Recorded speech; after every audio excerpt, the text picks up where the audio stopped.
어선 좌초 사고로 2명이 숨지고 2명이 실종됐었는데 어제 오후 실종자 시신 한 구가 사고 해역에서 발견됐습니다. 이번 사고는 고장난 어선과 그 어선을 예인하러 갔던 어선까지 모두 암초에 걸리면서 배가 기울자 선원들이 탈출했던 것으로 확인됐습니다. 이따금 기자입니다. 어선 두 척이 암초에 부딪힌 토끼섬 앞바다. 두 동강이 난 선체가 갯바위에 걸려 있고 나머지 한 척은 뒷부분이 완전히 사라졌습니다. 해안에서는 떠밀려온 선체 파편 수거 작업이 한창입니다. 토끼섬 주변 해안 12km를 따라 군인과 해경, 주민 등 600여 명이 실종자를 찾기 위한 수색을 벌였습니다. 수색에 함선 14척과 항공기 7대가 투입됐고 사고 발생 32시간 만인 오후 5시쯤 실종자 시신 한 구가 발견됐습니다. 사고 위치로부터 북서방약 약 800m 해상에서 구조대와 해녀 합동 수색 중 해녀가 발견해가지고요. 수중 잠수해서 인양하게 됐습니다. 해안에서 불과 500m 떨어진 곳에서 암초에 걸린 어선 두 척은 갈치를 잡고 성산항으로 돌아왔던 삼광호와 만선호였습니다. 처음 암초에 걸린 어선은 성산항에서 배 정비를 위해 제주항으로 이동하던 중 기관 고장으로 사고가 난 것으로 알려졌습니다. 삼광호의 기관 고장 소식에 같은 선단 어선인 만선호가 예인에 나섰지만 거센 파도에 해안으로 밀렸고 삼광호와 같이 암초에 걸렸습니다. 암초에 걸린 배는 높은 파도에 기울기 시작했고 두 배에 있던 선원들 모두 구명조끼와 튜브 등을 챙겨 배를 버리고 탈출했습니다. 벌써 물 위에 이제 한 2사람 내리고 3사람 내리고 그 배는 보니까 벌써 배가 두 동강이 나버렸어.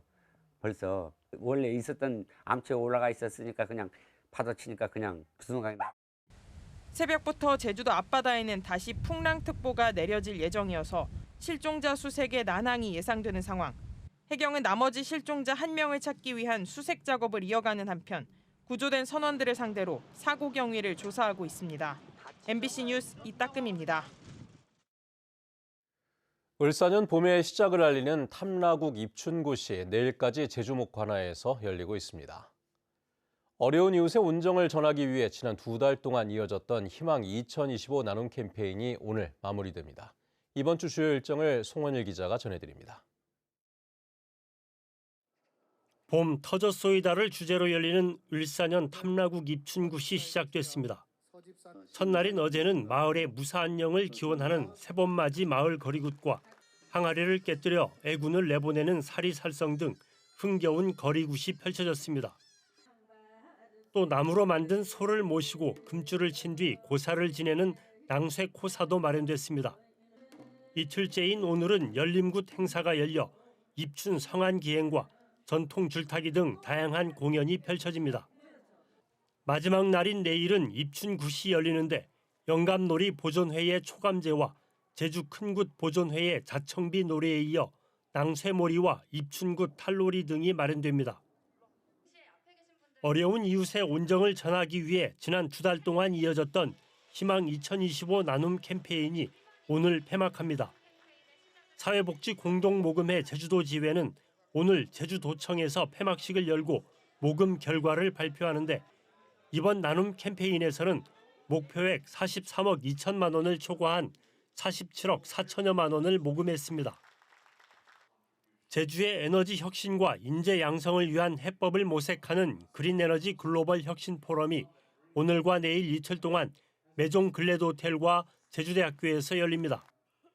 교육부와 한국연구재단, 제주도가 공동 주최하는 이번 포럼에는 프랑스와 독일 등에서 전문가들이 참석해 다양한 지역 혁신 사례를 소개하고 지속 가능한 성장을 위한 협력 시스템에 대한 강연과 토론을 벌입니다. 제주 해녀 공동체의 무사 안녕과 풍어를 기원하는 전통 무속 의례인 해녀굿이 오는 6일 서귀포시 남원읍 신예리 어촌계를 시작으로 오는 4월까지 도내 35개 어촌계에서 펼쳐집니다. 해녀굿은 지역에 따라 용왕굿, 영등굿, 해신제 등 다양한 이름으로 불리는데 음력 1월 초부터 3월까지 2달 동안 이어집니다. 해녀굿의 대표격인 영등굿은 풍요를 가져다주는 영등신을 기리는 굿인데 바람의 신인 영등신은 매년 음력 2월 초하룻날 제주도에 찾아와 곡식과 해산물에 씨를 뿌리고 15일에 우도를 통해 고향으로 되돌아간다고 전해집니다. MBC 뉴스 송원일입니다.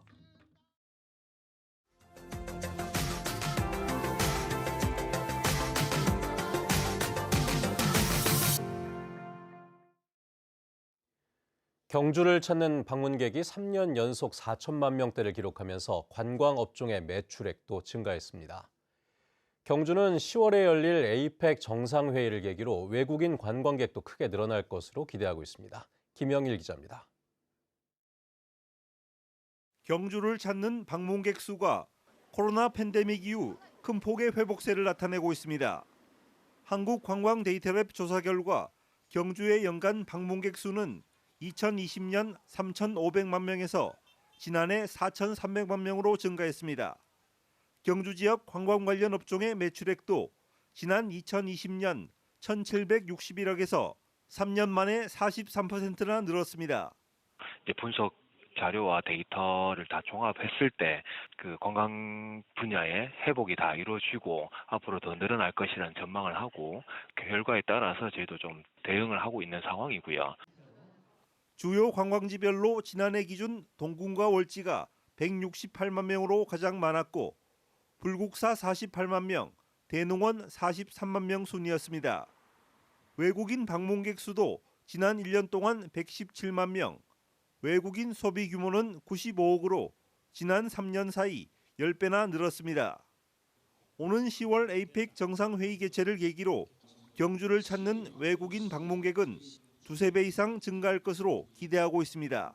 부산 에이펙을 자료를 봤을 때 그때 이제 외국인 관광객 증가 폭이 280% 이상이 증가했다고 자료가 있습니다. 그만큼 폭발적으로 증가할 거라고 예상을 하고 관광 손님 맞이에 여러 가지 이제 준비를 하고 있고. 한편 경주시는 지난해 중화권 방문객이 35%로 가장 많았고 유럽과 북미가 11%, 일본이 5.4%를 차지했다고 밝혔습니다. MBC 뉴스 김형일입니다. 미세 플라스틱이 건강에 악영향을 미친다는 연구 결과가 계속 나오면서 플라스틱 오염에 대한 경각심도 커지고 있는데요. 폐플라스틱을 원료 단계로 분해해서 다시 사용할 수 있도록 하는 기술이 개발됐다고 합니다. 김철우 기자입니다. 경북대학교 생명공학부 김경진 교수팀 연구실입니다.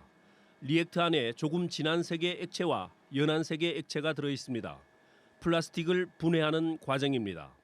이거는 반응을 시작한 지 얼마 안 돼가지고 이제 펫이 중합체로 있는 상태고 이거는 이제 반응을 한 지 8시간이 지난 상태라서 이제 효소가 단량체로 다 분해를 해서 액체로 이제 맑아진 상태가 보이는 겁니다. 김경진 교수팀은 미생물이 효소를 분비해 유기물을 분해하는 데 착안했습니다. 플라스틱을 가루 형태로 만들어 물 3.3리터에 플라스틱 1kg을 넣은 뒤 자체 개발한 미생물 효소 0.6g을 넣습니다. 이 상태에서 미생물은 1시간 안에 플라스틱의 45%, 8시간 만에 90% 이상 분해합니다. 이 파란색은 저희들이 이번에 개발한 PET 분해 효소의 3D 모델이고요. 이거는 여러분들이 사용하시는 PET의 중합체, 플라스틱의 중합체입니다. 저희들의 효소가 이 PET 플라스틱을 이렇게 효율적으로 자르고 이 단량체를 다시 회수해서 다시 플라스틱을 만들 수 있는 이제 그런 리사이클을 이야기하는 겁니다. 단량체인 원유에서 중합체인 플라스틱을 만드는데 미생물을 통해 다시 단량체로 되돌리는 것입니다. 옷이든 폐플라스틱 병이든 이 분해 과정을 거치면 원래의 원료 상태가 됩니다. 바이오 촉매를 이용해서 이 중합체의 본드를 다 잘라내고 걔들을 다시 회수를 하고 그래서 다시 만들고 이렇게 한다는 것은 결국 플라스틱을 끊임없이 재활용을 할 수 있다는 뜻입니다. 김 교수팀의 연구 결과는 현존하는 세계 최고 글로벌 기업의 기술 수준보다 효율이 훨씬 더 나은 것으로 평가받고 있습니다. 연구 결과는 세계적인 학술 저널 사이언스에 실렸고 국내 대기업들과 상용화를 진행하고 있습니다.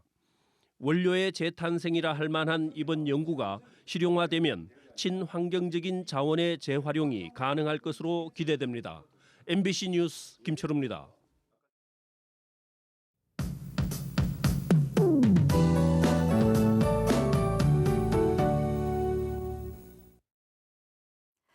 봄의 시작을 알리는 절기 입춘인 오늘 매서운 한파가 찾아오겠습니다.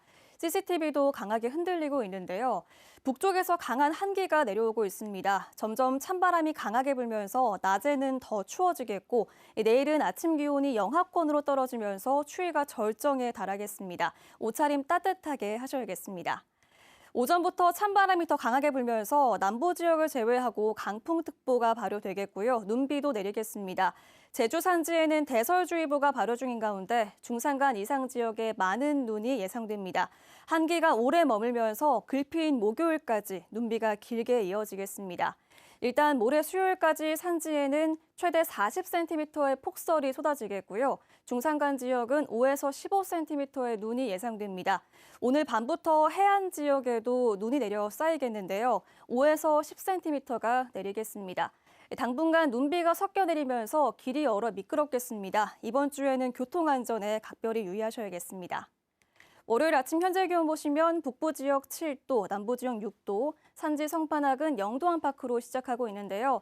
낮에는 기온이 더 떨어지겠습니다. 낮 최고 기온은 북부, 동부 지역 5도, 남부 지역 8도 예상되고 산지 성판악은 영하 2도까지 내려가겠습니다. 체감 온도는 더 낮겠습니다. 도서 지역도 흐리고 비가 가끔 내리겠고요. 파도가 높게 일어서 여객선 운항 정보를 확인하셔야겠습니다. 오늘 바다의 물결은 최고 4m까지 매우 높게 일겠는데요. 글피인 목요일까지 파도가 높게 일어서 항해하거나 조업하는 선박은 조심하셔야겠습니다.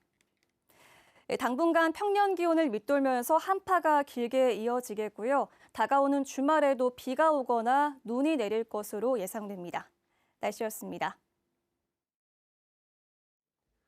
제주의 고령화 현상이 빠르게 진행되면서 젊은이들이 부담하는 노인복지 예산도 급증한 것으로 나타났습니다. 제주여성가족연구원에 따르면 제주 지역 15살에서 64살 사이 생산 연령 인구가 부담하는 노인복지 예산은 2023년 기준 1인당 90만 3천 원으로 2015년에 42만 8천 원보다 8년 만에 2배 이상 늘었습니다. 특히 2050년에는 생산 연령 인구의 노인복지 예산 부담액이 1인당 226만 3천 원으로 지금보다 2.5배 늘어날 것으로 예측됐습니다. 제주 지역 공영 주차장의 무료 주차 시간이 다음 달 말까지 한시적으로 30분에서 1시간으로 늘어납니다. 이에 따라 도내 공영 주차장 127곳은 무료 주차 시간이 늘어나지만 제주시 동문수산시장과 매일 올레시장 등 민간 위탁 주차장 9곳은 기존대로 운영됩니다. 제주도는 최근 위축된 소비 심리를 회복해 지역 경제 활성화를 유도하고 도민의 경제적 부담을 덜어주기 위해 무료 주차 시간을 늘렸다고 밝혔습니다.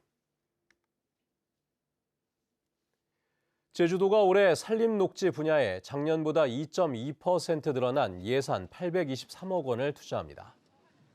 우선 탄소 흡수와 도시 열섬 완화를 위한 나무 심기 등 산림복지 서비스에 가장 많은 예산인 406억 원을 투입합니다. 또 326억 원을 들여 거점 도시숲 확대와 도시 바람길 숲 조성, 도로공간 녹지축 연결을 추진하고 체계적인 도시숲 관리 계획 수립을 위한 평가 용역도 진행할 계획입니다. 산불 등 산림 재난 대비와 해송림 보전을 위해서는 76억 원이 배정됐습니다. 다음은 제주 MBC의 희망 2025 나눔 캠페인 성금을 보내주신 분들입니다.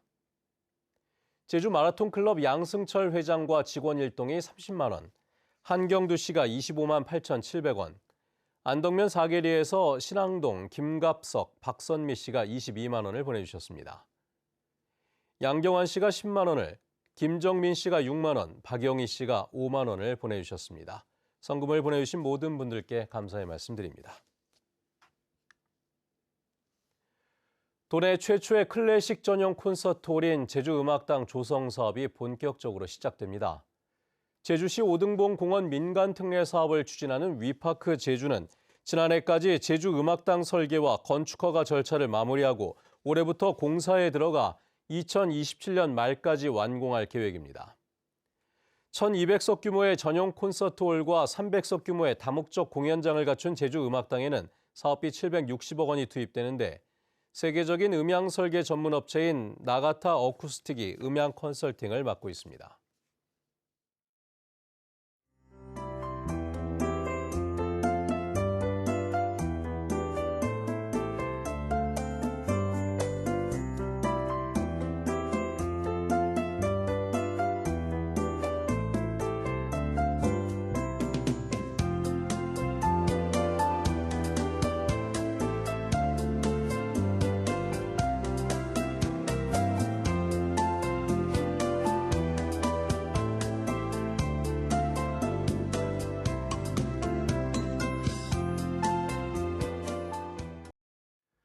네, 뉴스투데이 제주를 마칩니다. 시청해주신 여러분 고맙습니다.